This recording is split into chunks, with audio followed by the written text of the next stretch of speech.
आज बहुत दिन पर नदी पानी बाहर देखी मो मन बहुत खुशी हो गला। नमस्कार, जय जगन्नाथ। मु आज सकाळु सकाळु उठी बहुत आश्चर्य कथाटे शुणा पाइनी।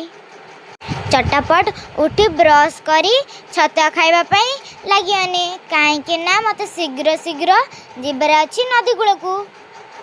तापर आमे भाई भौणी आम गाँ पुल को चलू कहीं बन पानी आसी बुली लोक माने देखिया पई दौड़चंती।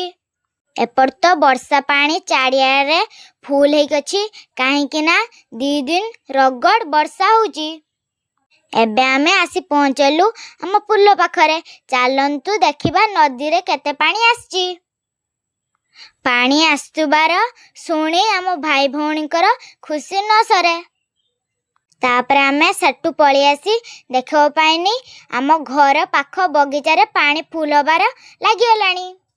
तापर मु किस समय जाई आसी देखे तो पानी बहुत फुल हो गलानी आ लोक माने भी माछ धरिया पे लागिगलानी। मु भी किछि माछ धरी ने आस्तिनी। देखि पड़तुबे बन्या रे आम घर केमतिका बुड़ी गलाली। आपणक आड़े केमतिका बन्या ହେଇଛି मते कमेंट कहबे। आज मिनी ब्लॉग टी एतिक। नमस्कार।